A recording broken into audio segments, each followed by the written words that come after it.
rero ikivugo cy'uno munsi kivuga uruhara umunyeshuri wa kaminuza mu mbono kazoza y'igihugu cacu y'ibihumbi 2040 ko tuzoba dufise Uburundi nk'igihugu cifashe mu bihumbi 2060 naho tukagira Uburundi igihugu giteye imbere.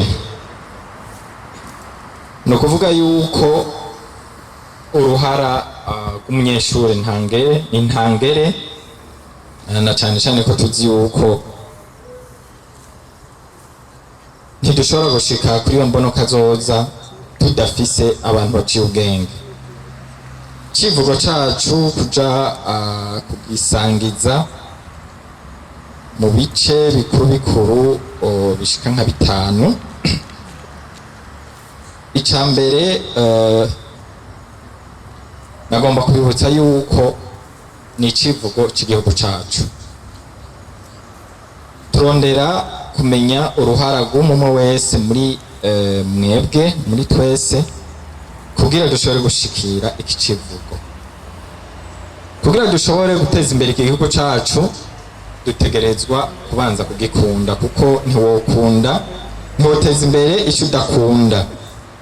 Igice cya mbere rero tuja kubona icyo nise l'amour de la patrie. L'amour de la patrie akaba ariyo novuga ati nise valeur fondamentale kugira dushobore gukora ibindi vyose.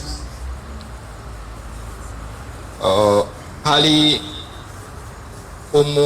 wahoze atwara igihugu ca Afrika y'Epfo, mwese ngira musanzwe mumuzi wo bita Nelson Mandela. Yari umugabo w'incabwenge, niwe yavuze ati indero, ndakivuga mu gifaransa kugira nje kugihindura neza, yavuze ati l'éducation est l'arme la plus puissante que vous puissiez utiliser pour changer le monde. Ukuvuga indero nico kigwanisho dushobora gukoresha kugira dushobore guhindura isi. Kugira rero duhindure igihugu cacu dutegerezwa kugikunda, kandi murumva yuko dutegerezwa kugira kwitwaza ico kigwanisho ariyo education. Kaminuza y'u Burundi musanzwe muzi yuko ari bayita le grenier du savoir, no kuvuga ni kigega c'ubumenyi. Ubumenyi nabwo dusanzwe tuzi yuko ari wo mushinge w'indero nziza. Twebwe rero nk'abanyeshuri mwese muri ngaha dutegerezwa kumenya yuko kugira igihugu cacu dushikire ku iterambere rirama dutegerezwa kwiyangaja kugira dukore igihugu cacu tugiteza imbere. Nk'abanyeshure murafise novuga ati ayo mahirwe ubu muri kaminuza y'u Burundi yo kuronka ubumenyi bukwiye kugira muronka ama competence yose akenewe ariyo azofasha kugira duteze imbere igihugu cacu. Muri make rero nagomba mfate kano kanya kugira ndabahamagarire umwe wese muri mwese ko muje ngaha muri kaminuza kwitegurira kuba des citoyens actifs kandi bari responsable, kugira dushobore gukunda igihugu cacu, turondera ubumenyi buzogiteza imbere. Muri ubwo bumenyi rero dusanzwe tuzi yuko ubumenyi novuga yuko ariyo moteur du progrès. Dutegerezwa kurondera ubumenyi, la recherche de compétences. Muri iyi si turimo ubu murabona yuko isi itera imbere ku murindi munini. No kuvuga yuko umwe wese ategerezwa kurondera ubumenyi busumba ubwo yahora afise kugira ashobore guhangana n'ibibazo biba bije muri uwo mwanya. Rero ukurondera ubumenyi novuga yuko ari wo mutima w'ivyo mugiye gukora vyose muri urugendo navuze mugiye gutangura muri démarche universitaire kuko murazi yuko turafise ivyo dutegerezwa gushikako les défis Uburundi busanzwe bufise. Dutegerezwa gushika ku iterambere kugira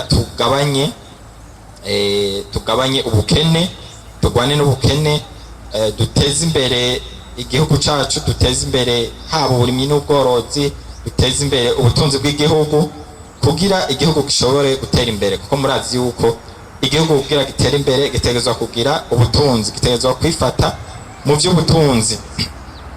Rero ndabahamagariye kutilimita gusa mu kwiga ivyigwa novuga ati vy'amateori, ahubwo murondere n'ubundi bumenyi buri hanze y'ivyigwa muzoba muriko muriga, haba mu bijanye n'ubuhinga bwa none, haba mu bijanye entrepreneuria, ukwihingira imigambi, haba no novuga ati muri innovation, novuga ati kuvumbura ibindi bintu bishasha bishobora gutuma igihugu giteza imbere, kuko igihugu cy'u Burundi novuga yuko iterambere ry'igihugu cy'u Burundi rizova kuri twebwe ugwaruka guno munsi. Ikindi twomenya nuko iterambere ry'igihugu cacu, umunyeshure ategerezwa kwiyemplika cyane mu novuga ati muri processus de transformation.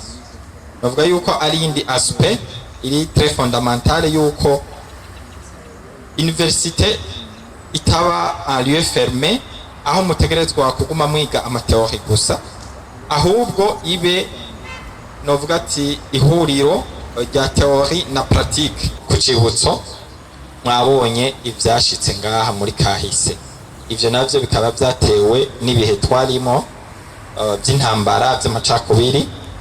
Ivyo navyo tugatezwa kubirengera kugira dushobore guteza imbere igihugu. Ntidushobora gushika ku iterambere rirama tudafise umutekano n'amahoro. Nk'abanyeshure rero dutegerezwa kugira uruhara ntangere mu vyo kubumbatira amahoro n'umutekano. Nkuko mubizi yuko Uburundi bwagiye buraca muri kahise mu bihe bigoye, twebwe dutegerezwa kwerekana yuko turi capable y'ukurengera ivyashikiye Uburundi muri kahise, kugira nkuko turi kazoza k'igihugu tube novuga ati aba bâtisseurs de la paix, novuga ati tube abantu baharanira amahoro n'umutekano. Mu gihugu cacu dusanzwe tubizi yuko igihugu kirafise novuga ati ico twokwita patrimoine, ari ibintu usanga igihugu ari nokwita nk'akaranga. Dutegerezwa kwama kandi duharanira kubungabunga akaranga n'imico y'Abarundi. Akaranga n'imico y'Abarundi novuga ko ari trésor dutegerezwa kubungabunga, kandi dutegerezwa guha agaciro novuga ati mu bisata vyose uko bihari ko bingana. Mu bigize imico n'akaranga ngira musanzwe mubizi, cyane cyane hariho ururimi rw'ikirundi. Ntitwibagire ururimi rw'ikirundi, nivyo ivyigwa muziga byinshi muzovyiga mu ndimi mvamakungu, mugabo twame twibuka yuko ururimi rw'ikirundi ari rwo rurimi twonse, kandi dutegerezwa kurubungabunga no kuruteza imbere. Novuga rero ati nk'abanyeshure duhamagariwe kuba aba ambassadeur bakaranga.